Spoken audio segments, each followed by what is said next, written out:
Welcome into That's a Tap with CT and DJ. Break down the mega card, Madison Square Garden. It's that time of year, DJ, for UFC 322. And we're going to break down and give out our predictions and preview these big fights. But how you feeling with this one? Feeling great. Feeling great. Good to see you, CT. Man, super excited. 2 more days to go for us. Uh, three, actually. Oh, 3 more nights. You can't wait. Massive card. We had to wait 11 months for the UFC to give their best card for the year. This is what I believe. I mean, with one more pay-per-view to go, like even if they were to, I don't know, we obviously don't know much about.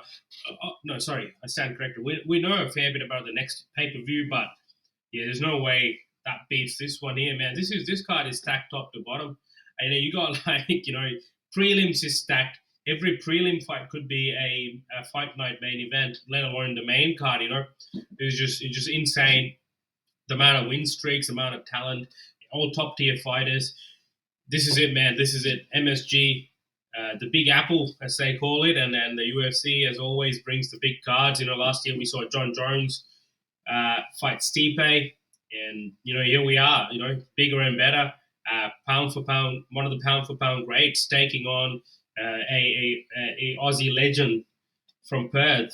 The current defending welterweight champion of the world, Jack Della Maddalena, and Islam Makhachev. Man, like, does it get any bigger than this? It's a true super fight, and I'm super excited. Anyone, man, not even the pure fans, but like anyone who's into combat sports, I can guarantee you will be tuning in on Sunday or Saturday for those who are watching in those regions.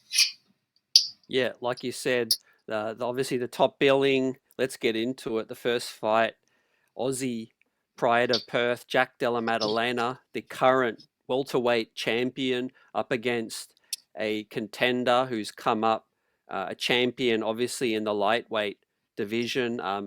Moving into the welterweight division, right? What are your thoughts on this, matchup? Extremely good matchup. I mean, we knew this was going to happen as soon as we knew Islam, even way before Jack got that opportunity to fight for the title. Islam was very vocal about wanting to go up, wanting to have a second belt, and that was his thing. It says his goal in life, in his sort of mixed martial arts career, and he sees that as the pinnacle of his career is to be able to get that second belt and achieve that rare feat of becoming a double champion or a two division champion. Can't necessarily call people double champion these days because they're not simultaneously holding those belts. And his only obstacle was that one of his training partners for a very very short time, but I mean they seem to have a good relationship. Bilal had the belt, and he said, "Look, if it doesn't go his way, and then if Jack were to win, then that's his opportunity to go up." And it is, and the UFC obliged, and why wouldn't they, man? Like, I mean, Islam's done his part in the lightweight division, although some would say it would have been great if he had fought Ilya as well and then moved up, and just that our legacy is even more stronger. Having said that, man, like, his legacy is set in stone. Islam Makhachev, that is, and then now he's going up to another premier division in the welterweight division, another division full of killers and legends. And obviously get to jump the queue because he's a pound for pound great, currently ranked number 2 in the pound for pound rankings, just behind Ilya Topuria. And we can guarantee if he were to get the job done this weekend, he'll be back on top of that heap. So yeah, man, it's a true super fight. Like, it's just two guys at their prime. I think JDM's got a 15 fight win streak, an 8 fight win streak in the UFC. Islam's got a 15 fight win streak. They haven't lost. Both haven't lost for like 3,000 plus days.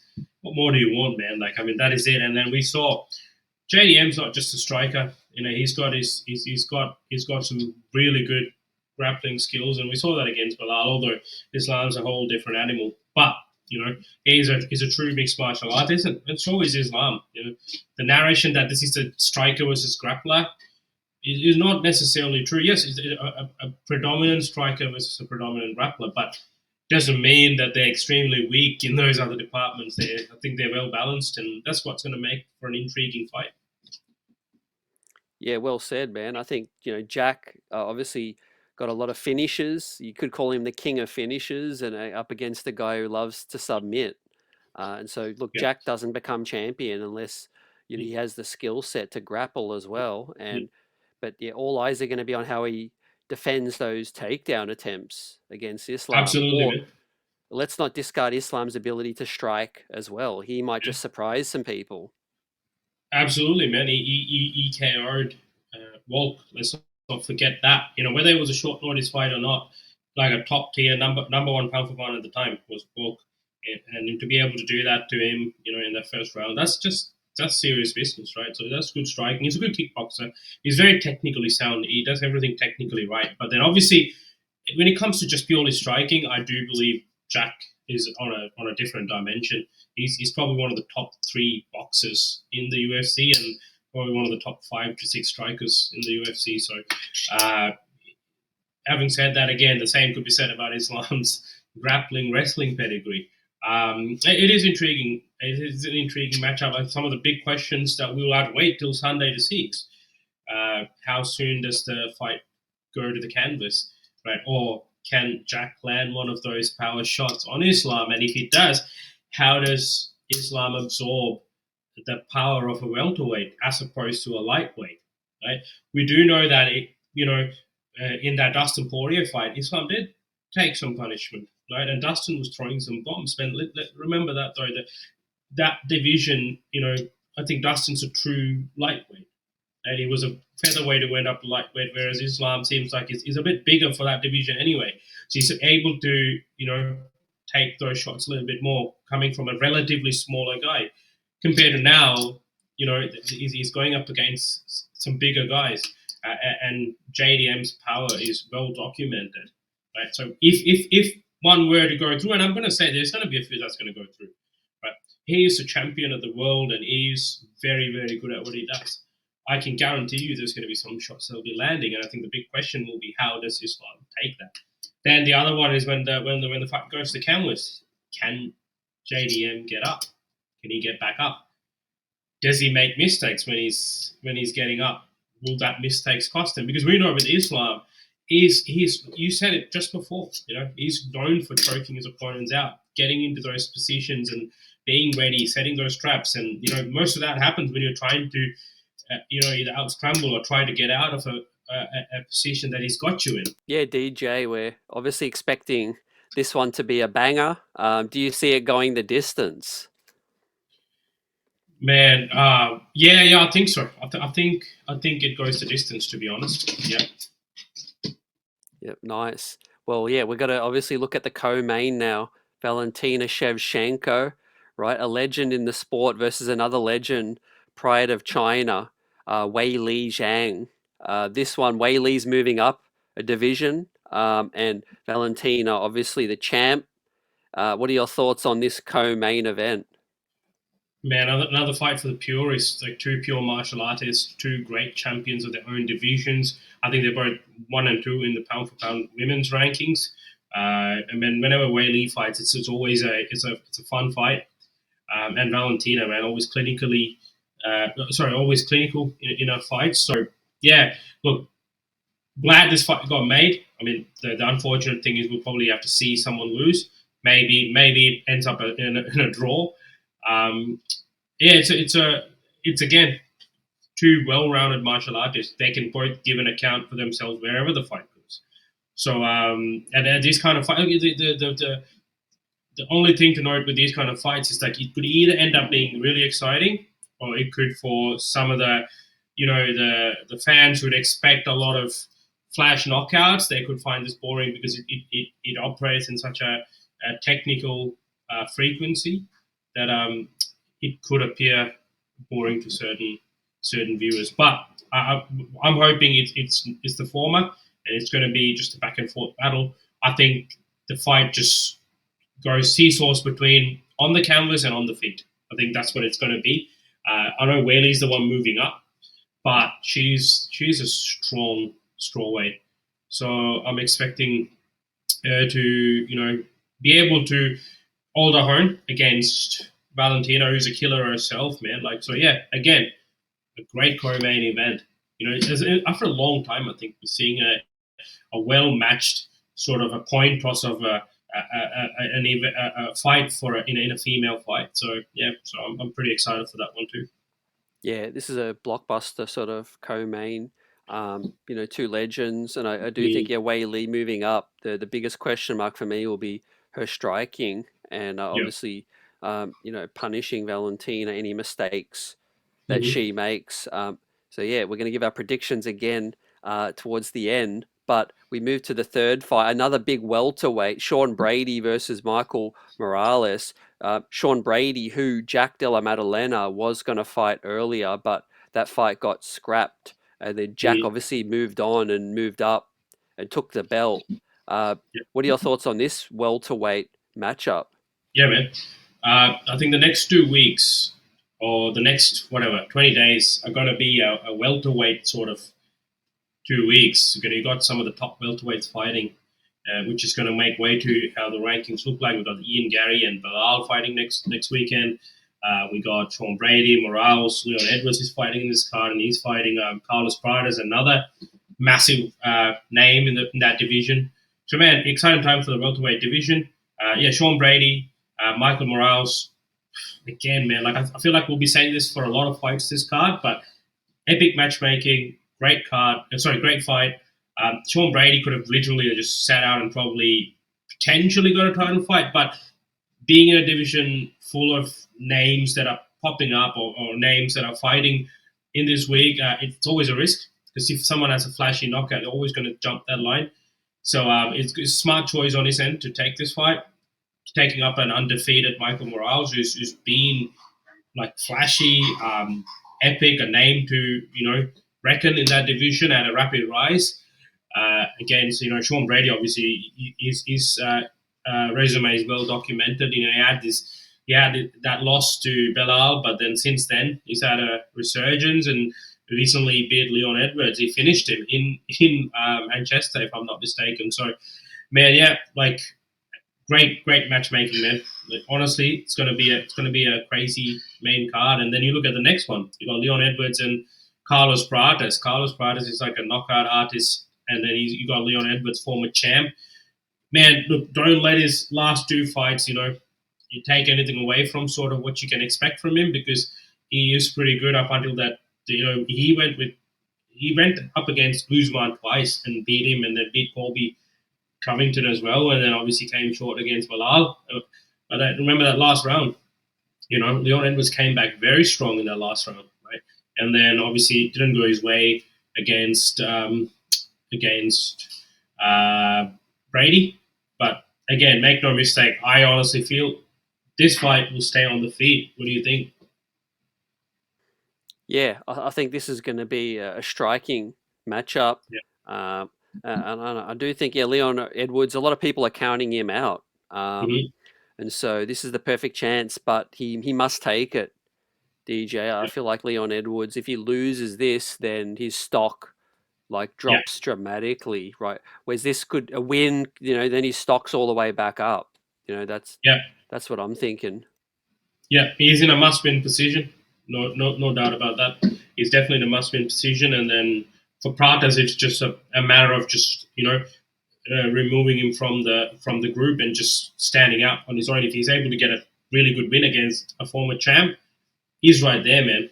He's right there. Whoever wins the main event, I reckon Mauro Usman's got a very solid chance of securing the next title shot. But yeah, so Yeah, what's the main card opener? Is it? Oh yeah, it's a Darius versus Saint Denis. ESD. Man, what a fight!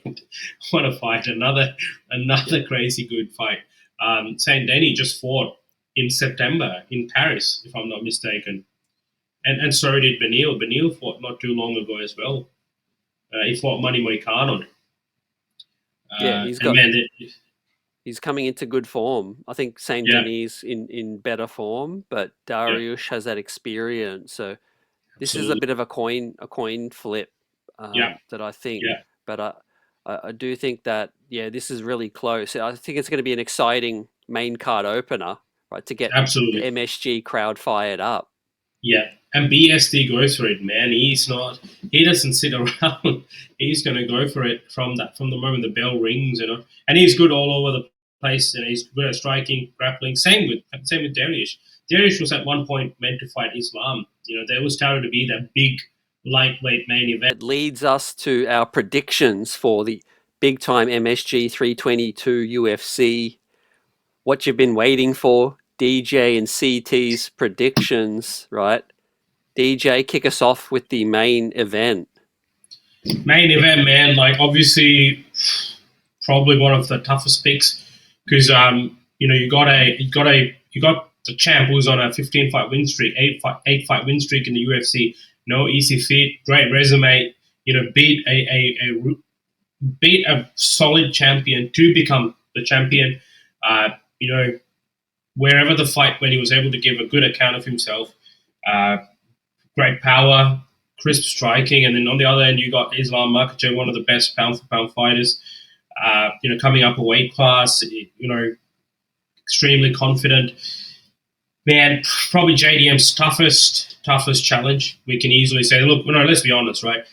We're from Australia, so obviously, we're going to back our guy, and we are confident that he'll get it done.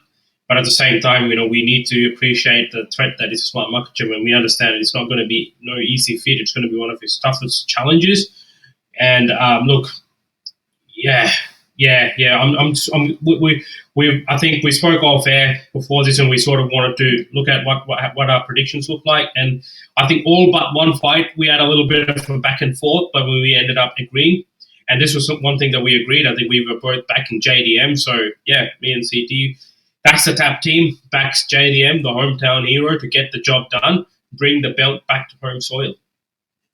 Yep, he's going to get it done. We see a clear pathway, but obviously, like you said, we could see, Islam Makhachev being a heck of a challenge. And the co-main event, the women's flyweight championship, Valentina Shevchenko versus Weili Zhang. Obviously, we've talked about our thoughts on the matchup, DJ, and we're both leaning towards Weili Zhang getting this one, moving up a division, but she's just an incredibly tenacious, savage fighter. Valentina is obviously that as well, a legend, but we both see an edge that Weili has. And I think, look, it could go either way, but, again, I just feel like Weili, it's just hard to go against her, the way she wins fights. Yeah, no, I agree, man.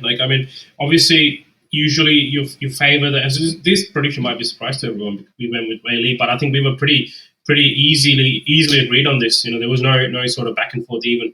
The reason being, obviously Valentina's sort of, even from an age perspective, sort of like maybe a little bit past her prime perhaps. And those 4 fights with Grasso probably took a lot out of her. And then, man, Weili's just been switched on, and she's been just mauling people, striking, knocking people out. Even though she's going up a weight class, I think she's got the strength to be able to withstand what Valentina brings. And I think it's, same thing. Valentina's been mauling people on the ground and being a sniper on the feet. But yeah, we just feel that Weili's going to get it done.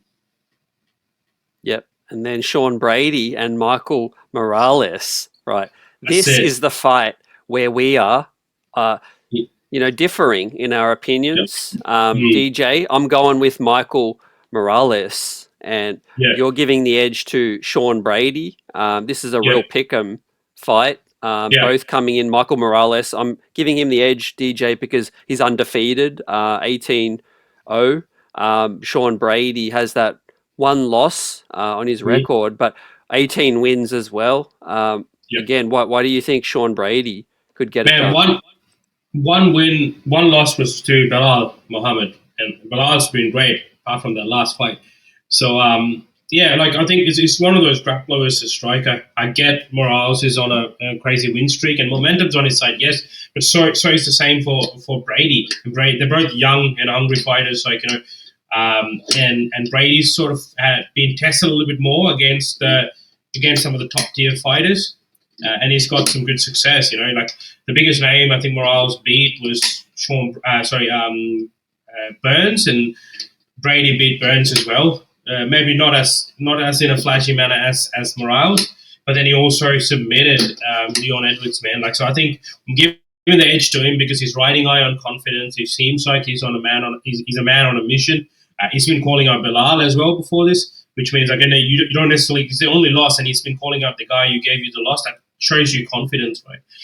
And I think his wrestling is extremely top tier. Yeah, so that's why I'm going with Brady. Yep. Definitely a fun one. Leon Edwards, Carlos Prates, right? Yep. We're both on the same page, and we both think, guys, that Carlos Prates is going to break through. Look, Leon Edwards, we talked about it, is a must-win for him. He's under the cosh a little bit. Carlos Prates, he smokes a pack a day. He's going to come in and try to smoke Leon Edwards as well. Yeah. He's been smoking people in and out of that octagon, man. Like, he smokes cigarettes outside and he smokes people inside that octagon. I think the only loss was the recent loss, was to Ian Gary, and even then, man, he had Ian Gary in a lot of trouble. It's just that he just ran out of gas. The cigarettes caught up. But Prates, done. And then we've got BSD versus Darius, and we gave the edge to Darius because of that experience that he has. I think they're very evenly matched fighters. That experience is going to play a massive factor. Yeah. Outside of that, man, full stacked card, top to bottom. The prelims are stacked. The early prelims are stacked. Tune in, guys. This is one of those cards. Start early and finish late. Yep, it's going to be box office. We'll give our reaction, full recap. So stay tuned. DJ, I'll see you on the other side.